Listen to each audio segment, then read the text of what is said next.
तुझी जात कुठली आहे, मग तू महारामांगाची आहेस तर महारामांगाचे असेच करतात, यांची हीच लायकी आहे, अशा पद्धतीने बोलण्यात आलेलं आहे आणि मार देण्यात आलेला आहे.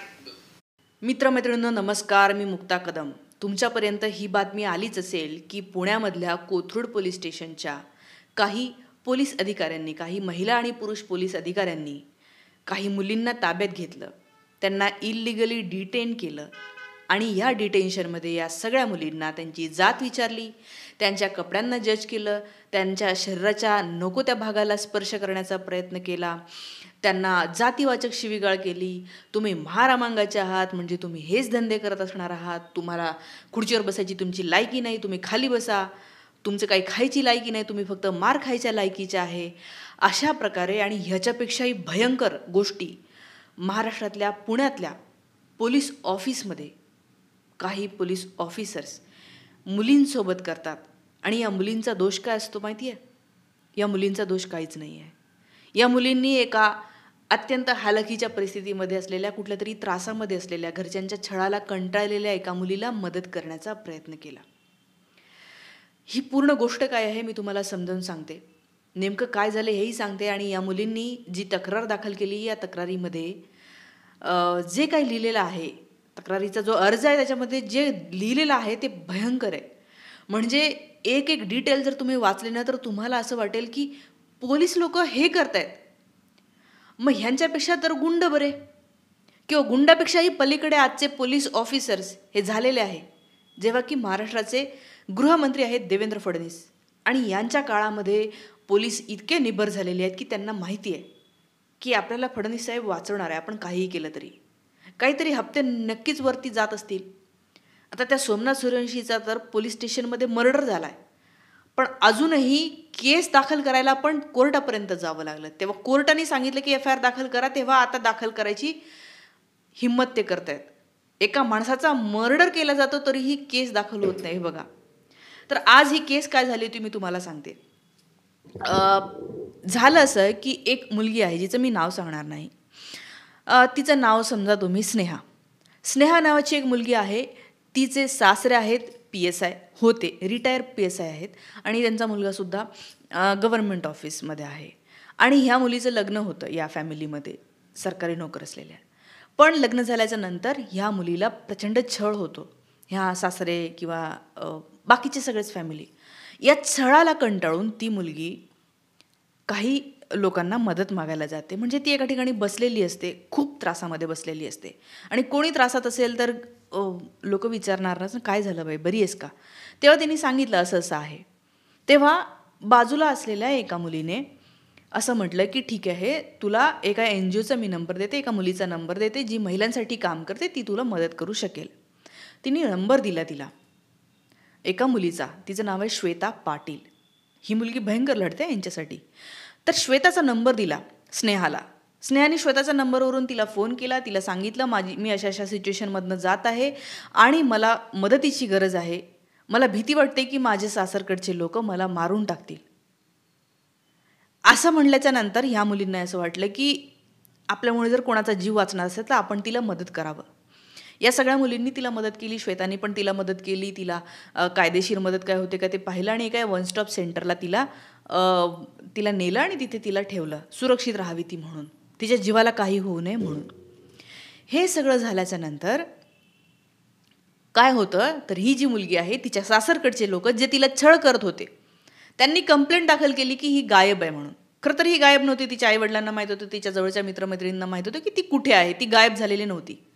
जर तुम्हाला कोणीतरी मारायला येत आहे असं लक्षात आल्याच्या नंतर एखाद्या मुलींनी आपला फोन बंद केला आणि कुणाची तरी मदत मागितली आणि तिच्याकडे तिने मुक्काम केला आणि एखाद्या अशा सिक्युअर ठिकाणी गेलं, तर त्याच्यात काय वाईट आहे? ती तिचा जीव वाचवायसाठी इथे गेलेली होती, पण सासरकडच्यांनी कंप्लेंट केली मिसिंग. आणि मग पोलीस तिचा शोध घेत आले ह्या मुलींपर्यंत की ज्यांनी तिला मदत केली होती एका सुरक्षित ठिकाणी नेण्यासाठी. आणि पोलिसांनी काय केलं, तर पोलिसांनी ज्या मुलींनी तिला मदत करण्याचा प्रयत्न केला होता, एखाद्या मुलीने तर फक्त फोन नंबर दिला होता, तिच्याशी मी आत्ता प्रत्यक्षात बोललेली आहे, ती म्हणली मी फक्त तिला नंबर दिला की ही मुलगी तुला मदत करू शकेल, मला हिच्याशी काही घेणं देणं नव्हतं, तिच्याशी मला काहीच माहीत नाही की नंतर पुढे काय झालं. पण पोलीस या मुलींच्या घरी कोथरूडमध्ये जातात, हॉस्टेलमध्ये जातात, हॉस्टेलमध्ये भयंकर पद्धतीने झाडाझडती घेतात. मी तुम्हाला ती वाचून दाखवते की ती भयंकर पद्धतीने या मुलींसोबत बोलल्या गेलेलं आहे आणि यांना घेऊन जातात पोलीस स्टेशनला. कुठलीही डिटेन्शन करताना सुद्धा कुठलाही कलम लावलं जात नाही आणि एका अशा अज्ञात रूममध्ये घेऊन जाऊन या मुलींसोबत इतका छळ होतो. जातीवरून विचारलं जातं, तुम्ही महारामांगाचे, तुम्ही असेच, तुम्ही तसेच, जे मी तुम्हाला सुरुवातीला सांगितलं. हे कोण बोलतंय? पुण्यामधले पोलीस, महिला पोलीस ऑफिसर. श्वेताने सांगितल्यानुसार या महिला पोलीस ऑफिसर आहे प्रेमा पाटील नावाच्या, आणि त्यांच्यासोबत अजून काही आहे, कामठे म्हणून अजून एक पोलीस ऑफिसर आहे. असे अनेक लोक तिथे ठिकाणी होते आणि त्यांनी, म्हणजे एखादी पोरगी जर का तिचं आडनाव तुम्हाला असं वाटलं की हे आडनावानी तुम्हाला तथाकथित तुमच्यानुसार ती जात खालची आहे, तुम्ही त्यांना अशी हिणवता. तुम्हाला डॉक्टर बाबासाहेब आंबेडकरांनी घालून दिलेलं संविधान वाचायची परत एकदा गरज आहे. या सगळ्या पोलीस ऑफिसरांना घरी पाठवलं पाहिजे. यांच्यावर तक्रार अजून दाखल होत नाही आहे. 2 दिवस झाले ही श्वेता आणि हे बाकीचे लोक या ठिकाणी आंदोलन करत आहे पोलीस स्टेशनच्या बाहेर की FIR दाखल करा. छळ होतो, लाथाबुक्क्यांनी मारलं जातं आणि जातीवरून इतक्या जात खालची आहे म्हणून हिणवलं जातं. आणि काय दोष आहे या मुलींचा? तर मदत का केली? मग तुम्हाला असं वाटत असेल की पोलिसांनी यांना का त्रास दिला? त्या मुलीला शोधायचं होतं. पोलिसांनी त्रास दिला कारण की ते जे काही सासरे आहेत ना, जे सर्व्हिसमध्ये आहे, त्यांनी काहीतरी लावलं असणार आहे टोचन. आणि मग हे पोलीस ऑफिसर तर असतात, PSI एकमेकांना मदत करतात. ते भले किती घाणेरड्या गोष्टी करो, ते एकमेकांना मदत करायसाठी सामान्य नागरिकांसोबत काहीही करू शकतात. असे अनुभव अनेकांना आले. सगळे पोलीस असे नाही आहेत, पण मॅक्सिमम पोलीस असे का झाले? कारण त्यांना हेही माहिती आहे की आपले देवेंद्र फडणवीस साहेब आहेत ना, ते काहीच करणार नाही. कारण की त्यांनी असा फ्री हँड देऊन दिलेला आहे की तुम्ही काही करा. असं आहे का? नाही. ज्या पद्धतीने या मुलींसोबत वागल्या गेला आणि त्यांची अजूनही FIR दाखल होत नाही, याचा अर्थ काय आहे की वरच्या फोर्सेसचा यांना स्ट्रॉंग सपोर्ट आहे, किंवा वरचे लोक कोणीच काही म्हणत नाही. आजपर्यंत देवेंद्र फडणवीसांनी लगेच म्हणायला पाहिजे होतं की कोण आहे ते, लगेच तक्रार दाखल करा. ह्या पोरी काय हे तुम्ही म्हणता तसे ते मुसलमानाचे आहेत? कोण आहेत? कोण सामान्य नागरिक नाही आहे का महाराष्ट्रातल्या? आणि त्यांच्यासोबत असं होतंय. आता मी तुम्हाला हे वाचून दाखवते की ही काय तक्रार आहे आणि या तक्रारीमध्ये किती शॉकिंग डिटेल्स त्या पोरींनी लिहिलेलं आहे. या मुलींचे तुम्हाला हे पण दाखवते की त्या मुली आहेत आणि त्या काय म्हणतायत. मी हेही सांगते तुम्हाला. तुझा बाप नाही, तू अशीच टपोरी फिरणारी आहे, रूमवरती पोरं येतात, मग तुम्ही अशाच झोपता का, तुम्ही घाण करता, मग इथे येऊन तुमची घाण आम्ही स्वच्छ करायची का, असं सगळं बोलण्यात आलेलं आहे. म्हणजे बघा, आता ही मुलगी आहे, ही प्रत्यक्षात जिच्यासोबत हे झालं, आणि अजून 3 मुली आहेत की एका मुलीसोबत मी स्वतः बोललेली आहे. आणि काय काय झालं हे सांगतायत. मी तुम्हाला वाचून दाखवते की त्या मुलीने काय झालं आणि हे काय सांगितलं. तर ही जी तक्रार आहे, ही तक्रार जी केलेली आहे त्याच्यामध्ये काय लिहिलं आहे हे मी तुम्हाला दाखवते. पहिल्यांदा ती असं म्हणते काय काय झालंय. तर तुझं आडनाव काय? अच्छा, तू ह्या जातीची आहे म्हणून तू अशी वागतेस का? तुझं आडनाव काय? बरोबर आहे, तुम्ही महारामांगाचे, तुमची जातच अशी, तुमचं आडनाव काय? मग तू अशीच वागणार. असं वेगवेगळ्या मुलींना आडनाव विचारतात. वाया गेलेली, असं पुन्हा पुन्हा आडनाव विचारणं, पुन्हा परत काय आडनाव आहे, नेमकं सांग, काय जात काय आहे, लवकर सांग, ही पद्धत. आणि ज्या पद्धतीने जर एखादी बाई हे म्हणते ना, तुम्ही महारामांगाचे असेच करणार, त्याच्यावर बाकीचे पोलीस ऑफिसर जे सोबतचे आहेत ते हसतात. हे बघा, हे पुण्यामध्ये घडतंय आणि अजूनही देशातल्या लोकांना असं वाटतं की जात संपली. भावांनो, जात संपली नाही, जात अजून स्ट्रॉंग करतायत हे भाजपचे लोक, मनुस्मृतीला मानणारे लोक. पुढे पोलीस सतत माझं शरीर न्याहाळत होते, असं ही मुलगी म्हणते, तक्रारदार मुलगी. ठीक आहे. पुरुष पोलीस सतत माझं शरीर न्याहाळत होते, जणू डोळ्यांनी माझं शरीर स्कॅन करत होते. लेडीज कॉन्स्टेबलही सतत निरीक्षण करत होत्या. काहीतरी प्रश्न विचारत PSI कामटे अंगावर आले, एकदम अंगावर जाऊन. अनोळखी मुली, तुम्ही वर्दीमध्ये असता, पोरी घाबरत नाही? ही पद्धत आहे इन्क्वायरी करण्याची? तुम्हाला जी पोरगी शोधायची होती ही पद्धत होती पोरगी शोधायची? त्याच्यानंतर त्यांच्या खांद्याचा हनुवटीचा घाणेरडा आणि विकृत स्पर्श मला झाला असं ही मुलगी लिहिते. पुढे ती लिहिते, एका प्रकरणात नॉर्मल चौकशीसाठी आणलेलं असताना कॉन्स्टेबल संजीवनी शिंदे यांनी मला गालावर, पाठीवर गुद्दे मारले, चापटा मारल्या, लाथा मारल्या. का? महार जातीची आहे म्हणून, तिचं आडनाव महार आहे म्हणून. पुढे, मला पूर्ण वेळ उभं ठेवलं आणि बसायचं असल्यास जमिनीवर बस, खुर्चीवर नाही, ती तुझी लायकी नाही. मला अशी म्हणजे असं वागवलं की आरोपी असल्यासारखं. मी त्यांना सारखं उत्तर देत होते तेव्हा कॉन्स्टेबल संजीवनी शिंदे मला म्हणाल्या, तुझा स्वभाव असाच राहिला तर तुला कोणी तरी असंच मारून टाकेल. मारायची तर पण धमकी, तुला तर कोणी पण असंच तुझा खून करेल, कोणी मारून टाकेल तू जर असं बोलत राहिलीस तर. आणि कोणाला कळणार पण नाही, तू जिवंत राहूच शकत नाही आणि तुला बाप नाही आहे, मग म्हणजे तुला असंच वाऱ्यावर सोडलेलं असणार आहे. आणि मग तू घरी पैसे देते का, आणि तुला किती पगार आहे, आणि तुझ्या घरावर कोण कोण येतं, आणि तू कोणाकोणाला खाली घेते, मग तू हे अशा प्रकारे बोललं गेलेलं आहे. खूप भयंकर आहे. सगळे मी तुम्हाला इथे लावते, ते तुम्ही पॉज करून वाचा. या देशामध्ये, पुण्यामध्ये, महाराष्ट्रामध्ये इतक्या प्रगत याच्यामध्ये असं काहीतरी होतं आणि तक्रारसुद्धा दाखल केली जात नाही. तक्रार दाखल करून घ्यायला सुद्धा ह्या पोरींना आंदोलन करावं लागते, पोलीस स्टेशनच्या बाहेर बसावं लागतं, बोलावं लागतं, लिहावं लागतं. आणि हे सगळं झाल्याच्या नंतर काय होतंय तर पोलीस ऑफिसर म्हणतात, हां करू काहीतरी, चौकशी करू, तथ्य आहे का बघू. काही लोक म्हणतात असं काही झालंच नाही.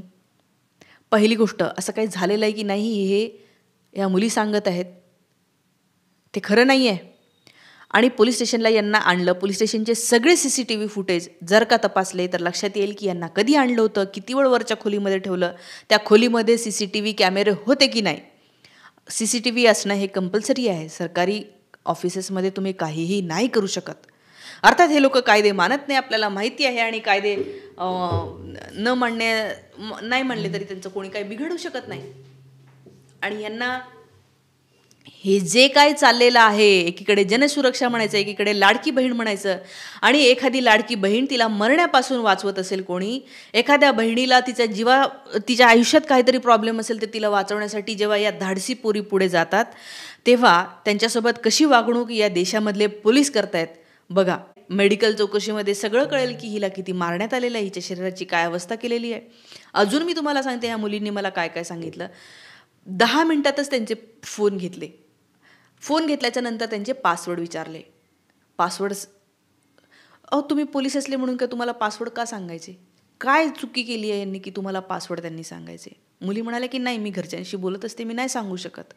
10-15 मिनिटं यांनी रोखून धरलं पासवर्ड. तर झालं, शिवीगाळ सुरू केली. आडनाव, जात, हे असंच तुम्ही रंडीबाजीच करत असणार वगैरे वगैरे वगैरे. आणि अच्छा, मग तुम्ही मुली राहताय, मग तुम्ही लेस्बियन आहात का, म्हणजे एकटी राहिली तर तिला म्हणायचं की अच्छा तू का एकटी राहते, तुझ्याकडे पोरत येत असणार. जी काही 2 मुली आहेत की ज्या मुलींसोबत राहतात, अच्छा तुम्ही पोरी राहता, मग तुम्ही लेस्बियन आहे का, तुमची स्कार्फ पण सारखी आहे, मग तुम्ही ते LGBTQ ते आहे वाटतं, मग ते फालतूपणा तुम्ही करत असाल. अरे तुम्हाला म्हणायचं काय आहे का, तुम्हाला फक्त टॉर्चर करायचं होतं. आणि या देशामध्ये पुन्हा कोणते लोक उभेच राहू नये की कोणाला मदत करतील, हे तुम्हाला करायचं होतं का. नाही करायचं नसेल तर यांच्यावर लवकर तक्रार दाखल झाली पाहिजे. आता खरं म्हणजे खूप ते मॅटर मोठं होतच आहे. प्रकाश आंबेडकरांचाही फोन आला होता, वंचितचे बरेच कार्यकर्ते तिथे आले, तिथे बसले FIR दाखल करण्यासाठी. तिथे काँग्रेसचे काही कार्यकर्ते आलेले आहे, राष्ट्रवादीचे कार्यकर्ते येऊन गेलेले आहे, अनेक पक्षांनी पण तिथे भेट दिली. आणि ही भेट दिलीच पाहिजे. जेव्हा वेगवेगळ्या पक्षातलेही लोक जागृत होतात, मागणी करायला लागतात, तेव्हा निदान केस दाखल व्हायची आणि पुढची कारवाई व्हायची अपेक्षा तरी राहते. मी तर म्हणते जास्तीत जास्त लोकांनी या सगळ्या गोष्टींना सपोर्ट करायला पाहिजे. ह्या मुली ज्या लढत आहेत ना, मुलीच आहेत या, आणि एकदम 22, 23, 25 वर्षाच्या मुली आहेत या. यांचा लढा नाहीच आहे हा, साधी गोष्ट आहे. एखादी फालतू पद्धतीने जर का पोलीस टॉर्चर करत असतील तर लोकांचा पोलिसांवर विश्वास राहणार आहे का, आणि अशा पोलिसांवर कारवाई नाही करायची तर मग काय. ती मुलगी मला जी मगाशी फोनवर बोलली, ती मला म्हटली की ताई मला असं वाटलं ना की हे पोलीस नाही आहे, हे गुंड आहेत असं मला वाटलं. हे अशा प्रकारे जर का सामान्य जनतेला पोलीस नाही हे गुंड आहेत असं वाटत असेल तर या व्यवस्थेवरचा विश्वास उडणार नाही का. या व्यवस्थेवर जनतेचा विश्वास वाढावा म्हणून पोलिसांनी जे म्हणतात ना सदरक्षणाय, तर अशा प्रकारे चांगल्या लोकांचं रक्षण करायसाठी पुढे यावं असं मला वाटतं. बाकी तुमच्या प्रतिक्रिया नक्की कळवा आणि या मुलींना सपोर्ट करा. फेसबुकवर श्वेताने पण अनेक व्हिडिओज टाकलेले आहे. बरेचदा ती पोलीस स्टेशनला राहून तिथूनच काय काय बोलते आहे, या सगळ्या गोष्टी तुम्ही नक्की जाऊन पहा. आणि FIR दाखल झालीच पाहिजे आणि शिक्षासुद्धा झाली पाहिजे. थांबते.